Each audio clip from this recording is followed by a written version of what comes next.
Kalau dia punya data, harusnya dia jadi komut, dia bawa datanya ke Kejaksaan Agung, ke KPK atau ke kepolisian. Itu baru kerja pengawasan.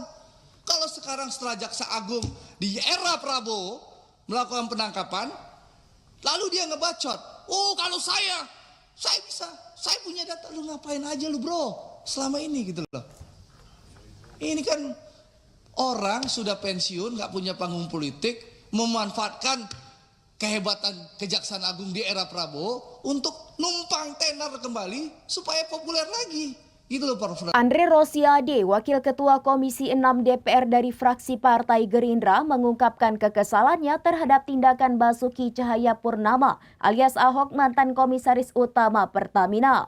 Ahok belakangan ini muncul ke publik terkait dugaan kasus korupsi di Pertamina yang dinilai Andre sebagai langkah yang tidak tepat. Secara struktur kan itu kan Dewan Komisaris ya, terus ada subholding. Tapi tentu saya sangat senang bisa membantu kejaksaan kalau apa yang saya tahu akan saya sampaikan. Itu. Bapak sempat bilang ada data atau rekaman doang. Enggak, data yang kami bawa itu adalah data rapat apa aja ya. Tapi nanti akan diserahkan nggak Pak? Andre mengkritik keras kepemimpinan Ahok selama menjabat sebagai Komisaris Utama Pertamina periode 2019-2024. Menurutnya Ahok lebih banyak menikmati fasilitas mewah dan gaji yang besar, namun tidak melakukan langkah nyata untuk memberantas korupsi yang ada di perusahaan BUMN tersebut. Padahal Ahok itu menikmati loh penghasilan puluhan miliar jadi komut Pertamina. Jadi dia marah-marah ke Pak Alfian, maki-maki Pak Alfian di ruang rapat, itu ngapain aja? Ya, karena Ia juga mempertanyakan mengapa Ahok baru sekarang mengklaim memiliki data mengenai kasus korupsi di Pertamina. Andre menyarankan jika Ahok benar-benar peduli dengan masalah ini, seharusnya ia sudah membawa bukti-bukti tersebut kepada aparat penegak hukum ketika masih menjabat, bukan justru muncul ke publik saat Kejaksaan Agung mulai menyelidiki kasus tersebut. Ahok ngapain selain ngebacot, omon-omon, marah-marah, maki-maki bapak-bapak?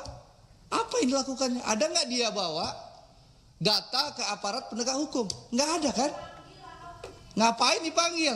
Kita ngapain ngasih panggung orang yang sudah pensiun, nggak berbuat apa-apa, lalu sekarang setelah Kejaksaan Agung melakukan penegakan hukum, dia mau jadi pahlawan kesiangan. Ya, ini kan pahlawan kesiangan. Lebih lanjut, Andre menilai bahwa kehadiran Ahok dalam isu korupsi Pertamina ini hanya sekedar upaya untuk mencari perhatian politik. Menurutnya langkah tersebut terkesan lebih sebagai pencarian panggung daripada fokus pada penyelesaian kasus yang sebenarnya. Gitu loh Pak Fadli, ini gaya politisi numpang tenar pansos terhadap kemampuan kinerja Jaksa Agung di bawah era Prabowo Subianto sebagai presiden. Gitu loh. Demikian informasi terkini Syederalun, saksikan terus informasi lainnya, jangan lupa like dan share seluruh akun serambinews.com.